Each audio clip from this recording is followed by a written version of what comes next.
Hi, this is David Greenwald from the Davis Vanguard, and in our studios today we have the Project Toto team of Jeff Miller, Matt Williams, and Bob Fung, who will be presenting their model to figure out the long-range forecast for city needs and revenue. I'm going to turn it over to Jeff to explain the project briefly and then go into his presentation. Thanks, David. First, I'd like to thank both Matt and Bob as part of a subcommittee on the Finance and Budget Commission. Matt's a fellow commissioner, and we jokingly refer to Bob as an intern, but his analysis and knowledge of the product has been extensively, or helped us extensively in building this model. Basically what we were trying to look at is the long-term forecast of the project, or the, expenses traditionally shown in the staff's annual reports. The reports have been 5 to 10 years in nature, and we look to extend it out to 20 years. In January, Rob Davis, the mayor, made a statement regarding these, paying the long-term debts that things we've already purchased, as long as maintaining some of the roads and maintenance stuff that we need to do. Sorry, guys.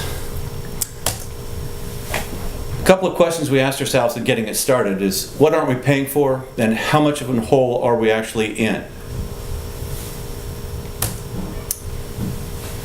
A few things that we found is that, again, the annual budget process doesn't fully disclose the true nature of how big of a problem that we have, specifically around the unfunded liabilities. The other thing is that we have no proposed long-term solution to pay for these unfunded liabilities.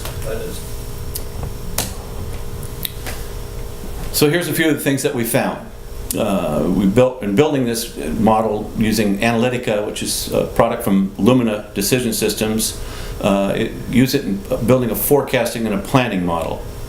We started with the official city's financial forecast, using the budget documents along with some other studies from consultants that the staff had provided us. Staff has been very helpful in bringing us this information, sometimes a little bit slow in nature, but nonetheless we've been receiving it. Again, included in the model is the extending the forecast out to 20 years, and also some of the quality of life outcomes other than just financial measures. Pavement conditions, bike path conditions, and things like that with respect to putting money into them or not putting money into them. I think this is going to help in improving the forecasting by making assumptions of what we spend money on and then showing the actual impact of those decisions. If we pull back the curtain a little bit on the model itself, you can look underneath and you'll see we have some different types of scenarios and categories, as well as the variables that are underneath the underlying assumptions, and that we've built in is the reference to each of these is where the data or information has come from. Many of you have wondered why it's called Project Toto. Oh. You may remember in the Wizard of Oz that Toto, Dorothy's dog, pulled back the curtain and exposed the wizard was only a human being behind there. And we're trying to do the same thing with the fiscal situation.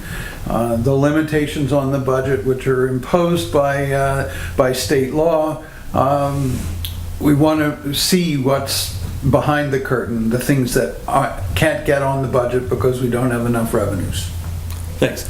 And again, behind each of these is a link of some sort to where specifically the data information came from, whether it be the city website or consulting report. Again, using Excel for something this complex, it's pretty difficult to put all the variables in and to be able to get a clear, easy way to use the model.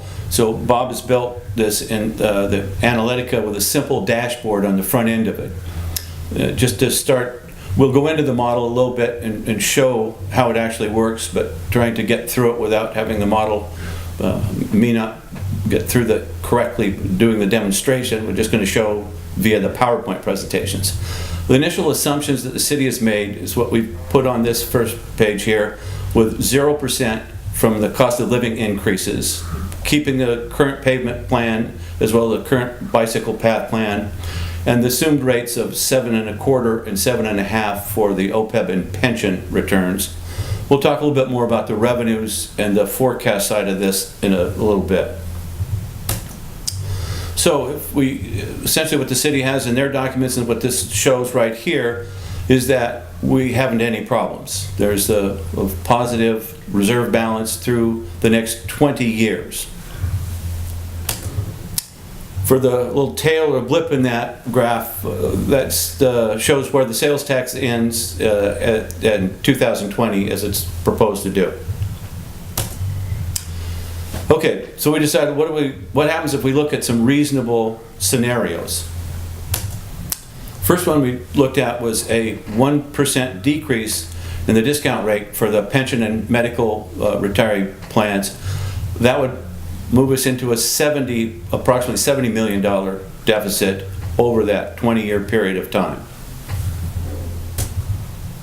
If we went back and we looked at next the cost of living index, or excuse me, Cost of living Adjustments, excuse me. And we decided the last one that they received was a 3%. So we went and decided we'll just use a 1.5% as a reasonable assumption. Again, that's a $70 million deficit in the next 20 years. If you add them together, we end up with over a $150 million deficit in the next 20 years. And then if we look at the roads and the bike paths,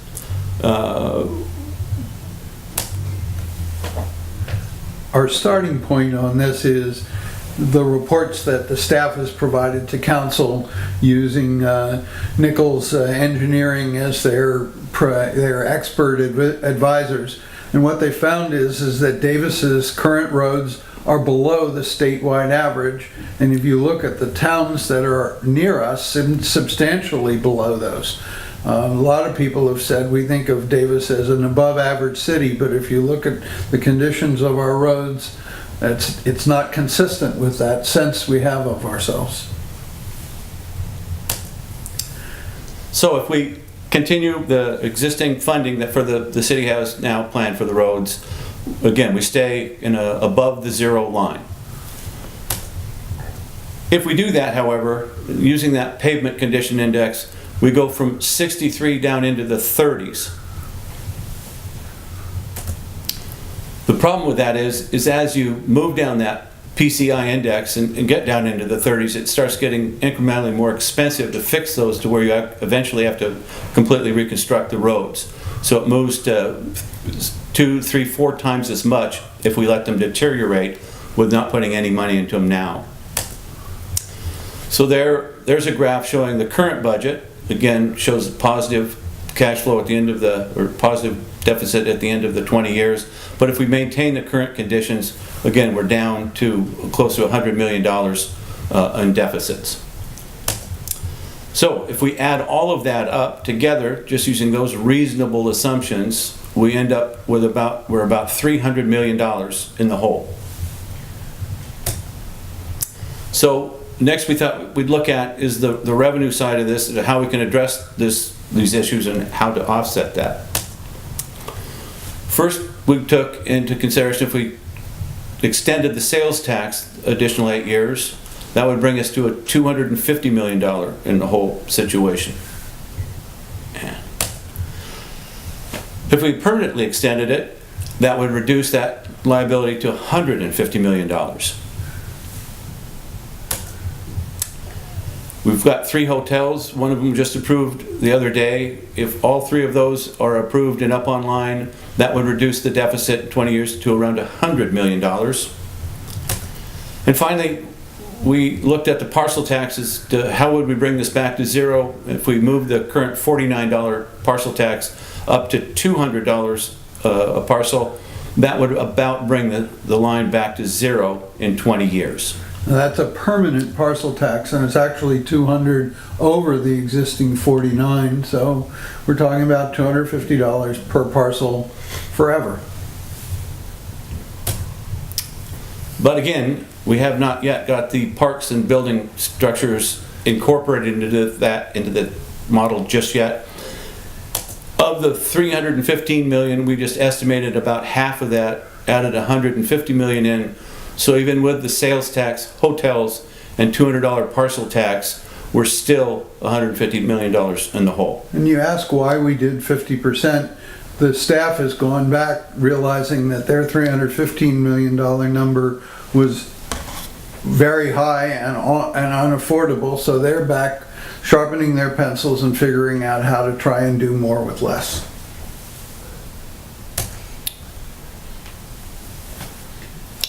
So we've just gone through some different scenarios that you can see using the model. And users of the model can choose any number of thousands of scenarios to see, given various assumptions, what happens. So why is what happens important? Well, all of us as Davis citizens make decisions at the voting booth, in our participation on commissions, task forces, in public comment at city council meetings, and ideally we're making good decisions by being clearly informed about the trade-offs and impacts of those decisions. We all have had to do this a bit in the dark in the past. The whole idea behind Project Toto is to provide a tool available on the internet. Right now it's available to us, the Project Toto team. Our goal is to have it available to all citizens on the internet, but that provides you with access to this information to make good decisions. Is it ready? Well, all the numbers are in.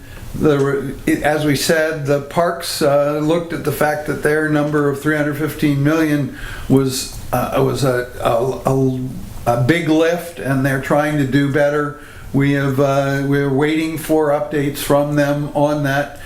One of the nice things about scenarios is we will keep the original numbers as a scenario and put in the updated numbers as a second scenario. So as staff and professional consultants help us be more efficient and effective in running the city, we'll be able to see comparisons of before and after, or alternative scenarios that in many cases you as the citizens come up with. We've briefed the city manager and city staff on the model, and we're looking at various ways to make the model more useful.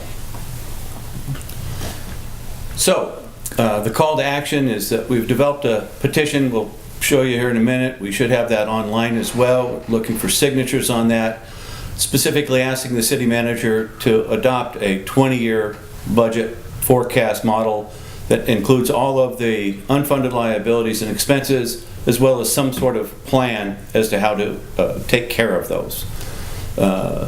The other part of what the Finance and Budget Commission is trying to do is build a survivable process or model. I've been around on the commission for more than 7 years, seen several city councilmen, the city managers, staff, commissioners.